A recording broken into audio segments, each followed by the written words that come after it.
આજે આપણે બટાકાની સૂકી ભાજીને ભૂલાવી દે તેવી એક અલગ જ ફરાળી કેળાની વાનગી બનાવવાના છીએ। તો આપણે આજે ફરાળી કેળાની આ ફરાળી રેસીપી જોઈએ। વેલકમ ટુ માય ચેનલ રસોડાની રંગત। Please share, subscribe and like. જય શ્રી કૃષ્ણ, જય માતાજી મિત્રો। આજે આપણે સૂકી ભાજી જે બટાકાની બનાવીએ છીએ એનાથી અલગ જ ફરાળી કેળાની વાનગી આપણે સૂકી ભાજી જેવું જ ફરાળી કેળા બનાવવાના છે। તો એના માટે આપણે એકદમ ભરાયેલા કેળા લીધા છે અને એને એક એક બે બે કટ મારી દઈએ। આવી રીતે કેળાને આપણે કટ કરી લેવાના છે કે જેવી રીતે આપણે બટાકાના 2 થી 3 કટકા કરીએ છીએ તેવી રીતે આપણે કેળાને પણ કટ કરી લેવાના છે। ને ફ્રેન્ડ્સ, સૂકી ભાજી બનાવવામાંથી અડધા જ સમયમાં આ કેળાનું ફરાળી વાનગી ફટાફટ બની જશે।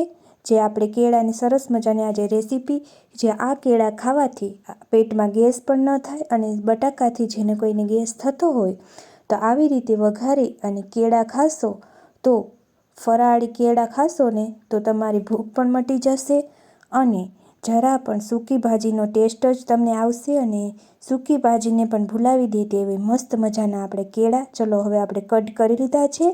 તો હવે એને આપણે એક બાજુ તપેલીમાં ગરમ પાણી કરવા મૂકી દીધું છે। એમાં બધા કેળાને આપણે બાફી લેવાના છે।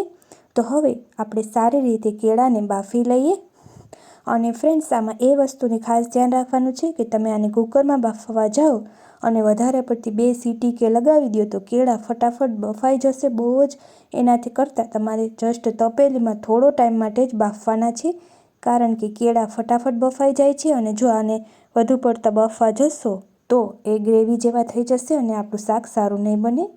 અને થોડા ઘણો સમય પછી અહીંયા મેં મગફળીના બી એડ કર્યા છે જે કેળા સાથે ખૂબ જ ટેસ્ટી લાગે છે। તો હવે કેળા ઇન્સ્ટન્ટ 1 થી 2 મિનિટમાં બફાઈ જાય છે અને આમ જસ્ટ અડતા તેની છાલ આપણે નીકળી જાય છે। તો આવી રીતે આપણે છાલ બધી નીકાળી લેવાની છે અને હવે કેળાને આપણે કટ કરી નાખીએ। જેમ સૂકી ભાજી આપણે બટાકાને કટ કરીએ છીએ તેવી જ રીતે આપણે માત્ર ને માત્ર આ 3 ઇન્ગ્રીડિયન્ટ્સથી જ આપણે કેળાનો વઘાર કરવાનો છે સૂકી ભાજીની જેમ જ। હવે એક બાજુ આપણે તેલ ગરમ કરવા મૂકી દીધું છે, એમાં જીરાનું તતડાવી લઈએ। તેલ ગરમ થઈ ગયું એટલે એમાં જીરું એડ કરી અને હવે આપણે જે આરામોરા કેળા બાફેલા હતા તેને એમાં એડ કરી દઈએ। તો આપણે બધા કેળા એમાં એડ કરી ત્યારબાદ હળદર, મીઠું આપણે નાખી, નમક અને કશ્મીરી લાલ મરચું એડ કર્યું છે અને થોડી મસાલો એડ કરી દીધો છે અને હવે સારી રીતે બધું હલાવી નાખીએ।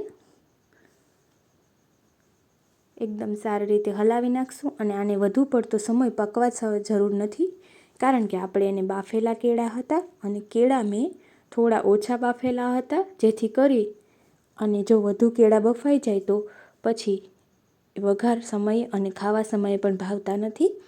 તો આવી રીતે ઓછા સમયમાં તમે મસ્ત મજાનો કેળાના વઘારી અને ફરાળમાં યુઝ કરી શકો છો ફ્રેન્ડ્સ। તો આપણા કેળા બનીને વઘારેલા કેળા તૈયાર છે। ફરાળી કેળા ખાવામાં એકદમ ટેસ્ટી લાગે છે અને થોડા ચટપટા, આમાં તમે લીંબુ એડ કરી શકો છો અને થોડી એવી ખાંડ પણ એડ કરી શકો છો। તો તૈયાર છે આપણા મસ્ત મજાના સૂકી ભાજીને ભૂલાવી દે તેવા ફરાળી કેળા। આમાં મગફળીનો ટેસ્ટ પણ એકદમ અલગ જ લાગે છે ફ્રેન્ડ્સ। થેન્ક યુ, આભાર ફ્રેન્ડ્સ।